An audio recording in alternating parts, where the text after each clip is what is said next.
नमस्कार, पाहू शकता शेतकऱ्याची संपत्ती काय आहे।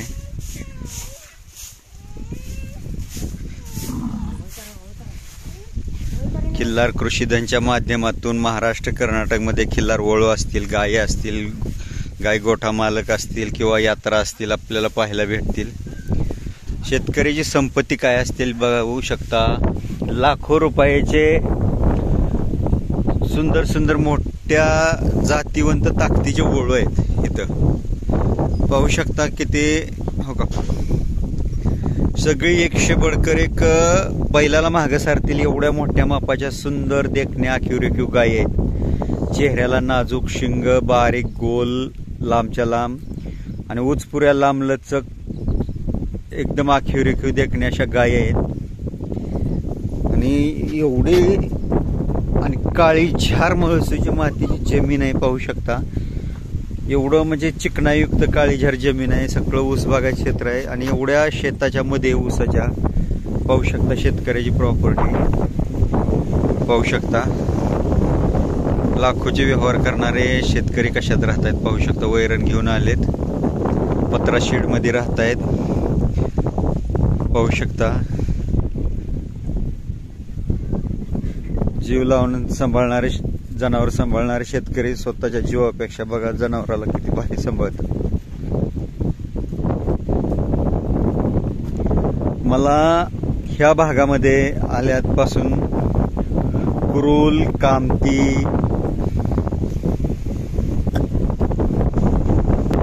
विंचूर, भंडारकवठा, भीमा तेलगाव या परिसरामध्ये मला दक्षिण सोलापूरमध्ये एक महत्वाची गोष्ट जाणवली की ह्या परिसरामध्ये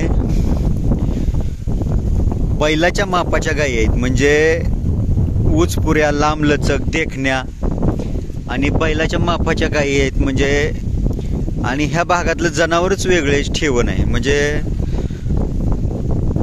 डोक्यापेक्षा शिंगाची बाजू लहान, शिंगाला बाक, गोल लांबच्या लांब शिंग, नाकाची नळी एकदम सरळ, लांबच्या लांब तोंड, गळवण कमी, उचपुरी लांब लचक गायी आहेत। शेपूट काळा लांब लचक आहे, लहान आहे, खुरी एकदम हरणासारखी आहेत पाहू शकता। गायीचे एकदम नाजूक खूर आणि गायींचं माप पाहू शकता। येत्या काही दिवसात आपण यांची पण भीमा तेलगाव येथील शंकर बिराजदार यांच्या गाई गोठ्याची आणि वळूंची मुलाखत आपल्या खिल्लार कृषीधनच्या माध्यमातून आपण लोकांपर्यंत पोहोचवणार आहे।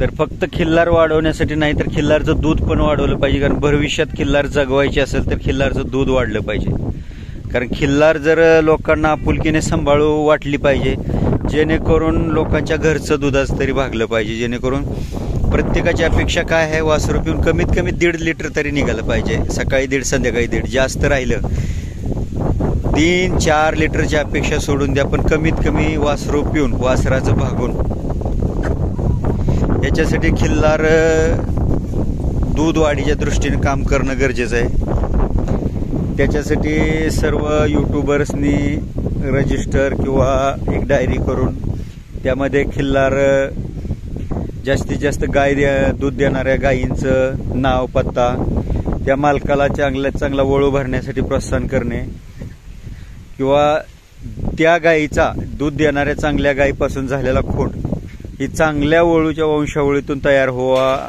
त्या गायला दुधाच्या चांगल्या गायला चांगला वळू जातीवंत भरून त्याच्यातून चांगलं वंशावळीचा वळू तयार व्हावं आणि त्याच्यापासून आणखीन दूध देणारे चांगली वंशावळ पैदास व्हावं याच्यासाठी प्रयत्न केला पाहिजे। त्याच्यासाठी सर्वांनी प्रयत्नशील राहा आणि खिल्लार कृषीधनच्या माध्यमातून आपण सर्वांपर्यंत सर्व वळू जे ग्रामीण भागातील आहेत, सर्वसामान्य आहेत आणि ज्या वळूंची माहिती तालुक्याच्या जिल्ह्याच्या बाहेर पोहोचली नाही तर महाराष्ट्र कर्नाटकमधील सर्व वळू मालकांची माहिती किंवा गाय गोठा मालकांची माहिती सर्वांना मिळावी किंवा सर्व गाय मालकांना चांगल्या वळूंची माहिती भेटावी याच्यासाठी आपण प्रयत्न करत आहोत.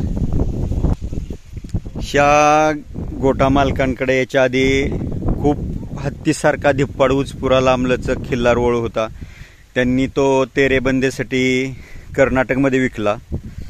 तेव्हापासून आपण यांची मुलाखत घेण्यासाठी येण्यासाठी प्रयत्न करत होतो, परंतु आपल्याला जमलं नाही. आज आपण ह्या ठिकाणी आलेलो आहे. पावसाळ्यात काही ह्या ठिकाणी येता येणार नाही, कारण इथे गाडी येणं अशक्य गोष्ट आहे. खूप काळीशार जमीन आहे आणि इथे येण्यासाठी रोड नाही. खूप म्हणजे आडमार्गे वस्ती आहे. भंडारकवठ्यापासून जास्तीत जास्त ह्यांचं घर 3 किलोमीटरवर आहे. भंडारकवठ्याला आल्यानंतर भीमा तेलगाव पासून पण हे वस्तीवर राहतात 3 किलोमीटरला. आणि मेन रोड पासून कमीत कमी हे 1.5-2 किलोमीटर आतमध्ये राहत आहेत. त्याच्यामुळे आपल्या यूट्यूबच्या माध्यमातून सर्व मालकांचे फोन नंबर देण्याचा प्रयत्न चालू आहे, जेणेकरून सर्व खिल्लार पालकांचा वळू मालकांशी डायरेक्ट संपर्क होईल.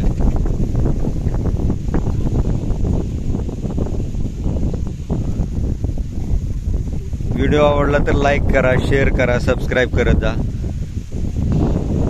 आणि जिथे जिथे गायींचे गोटे मोठे असतील किंवा खिल्लार वळू जे तालुक्याच्या किंवा परिसराच्या बाहेर माहिती नाहीत, अशा वळू मालकांचे नाव पत्ते सुचवा, जेणेकरून आपण त्यांची जाऊन मुलाखत घेऊ.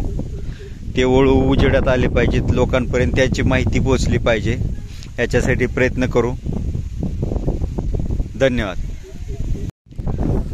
कोरोली, कामती, विंचूरपासून पलीकडे दक्षिण सोलापूर, इंडी भाग जो पडतो, बऱ्यापैकी दुष्काळी भाग आणि ड्राय एरिया, पावसाच्या पाण्यावर शेती, त्याच्यामुळे चाऱ्याचा अभाव, त्याच्यामुळे गायींची तब्येत होत नाही. आणि गायी सर्वच बऱ्यापैकी मी पाहिलं, मला कोरोली कामतीच्या भागामध्ये, विंचूरच्या भागामध्ये भरपूर रोडच्या कडेनं गायी दिसल्या, 1-1, 2-2 शेतकऱ्यांनी सांभाळलेल्या. पण सगळ्या गायींच्या तब्येती असेच हाडाचे सापळे, फक्त देखणेपणा, उंच लांबलचक, शिंग बारीक गोल लांबलचक, चेहरा नाजूक लांबलचक चेहरा, उचपुरं लांबलचक मोठा बांधा बैलासारख्या गायी, पण संपूर्ण हाडाचे सापळे. गायींना दूध नाही, ही मोठा प्रॉब्लेम आहे. गायी जरी बेल्या तरी खोंडापुरतं जास्तीत जास्त सकाळ संध्याकाळ अर्धा लिटर, 1.25 लिटरपर्यंत अशा मापातल्या गायी आहेत, जेणेकरून फक्त वासराचं पोषण होऊ शकतं. ते पण बऱ्यापैकी नाही, कारण की गायीच्या तब्येतीवरून कळतंय की आता हे वासर आहेत. परंतु पाहू शकता तुम्ही, जर कोल्हापूर, सातारा किंवा सांगलीचं जे हायवेचा वरचा पट्टा आहे, कराड, कोल्हापूर, या पट्ट्यातील जनावरं जर कालवडी बघितले तुम्ही 4 महिन्याच्या, 6 महिन्याच्या किंवा पुणे भागातील, तर त्या एकदम गाईचं दूध पिऊन कुटकुटीत, तंदुरुस्त आणि एकदम वाढ पुरेपूर झालेली असे दिसतात सतेज. परंतु हे अशी कालवड पाहू शकता, गाईचं दूध अपुरं पडलं की अशा प्रकारचं होतंय. आणि दुसरे बघ म्हणजे त्यांचं कसं आहे, दूध कमी पडतंय पण चाऱ्यावर परत वाढ होती, आणि वाढ झाल्यानंतर परत ह्याच्यामध्ये काय होतंय, कासाचं प्रमाण, कास कमी वाढणे किंवा शरीरावर चरबी न वाढणे, म्हणजे तब्येती आईची जशी तब्येत आहे तशा प्रकारच्या तब्येती पुढं त्यांच्या वासरांच्या पण होते ते सडपातळ, की त्या कालवडी पण वासरापुरतं तेवढंच दूध देते ते.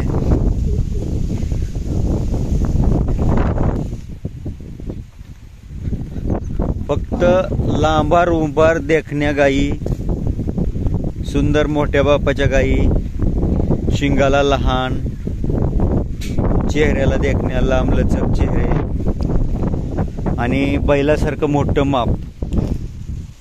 गाईचा चेहरा कसा आहे, लांबलचक चेहरा आहे, शिंग खूप देखणे आहेत, उचपुरी लांबलचक गाय आहे. त्यांची वासरे पुढे जाऊन अशी लांबलचक होत आहेत, जेणेकरून वासरापुरतं दूध निघतंय गाईचं. परंतु ती वासरं पुढे जाऊन चारा खायला लागल्यानंतर, सांभाळल्यानंतर अशी होत आहेत. पाहू शकता कसा मजबूत ताकदीचा जबरदस्त अंगापिंडाने मजबूत वळू आहे. चौकाला खूप रुंद आहे,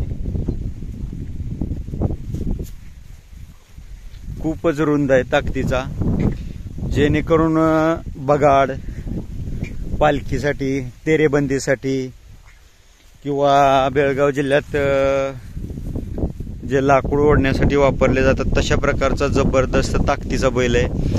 आणि ह्या परिसरात जे काळी माती आहे, नदीच्या परिसरातली काळी माती एकदम मळसूची चिकणायुक्त, अशी शेती करण्यासाठी अशी पांढरे शुभ्र ताकदीचे जबरदस्त मोठ्या मापाचे मजबूत बैल गरजेचे असणं गरजेचे असतात. कारण की असे बैल काळे रानाच्या शेतीसाठी खूप उपयुक्त ठरतात, त्यासाठी खूप फायदेशीर ठरतात. पाहू शकता किती मजबूत आणि मोठ्या मापाचा वळू आहे. यांच्याकडे पहिल्यापासून खूप मोठ्या मापाचे ताकदीचे पांढरे शुभ्र दिप्पाड वळू असतात. कारण ह्याच्या आधी त्यांनी भरपूर वळू विकलेले आहेत मोठ्या मापाचे.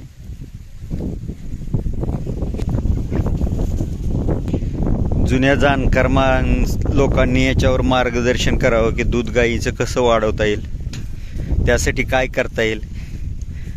आणि सर्व वळू मालकांनी, यूट्यूबर्सनी गाय टिकली पाहिजे, गाईचं दूध वाढलं पाहिजे. भविष्यात येणाऱ्या परिस्थितीवर मात करण्यासाठी खिल्लार जपलं पाहिजे, ह्याच्यासाठी प्रयत्न करा.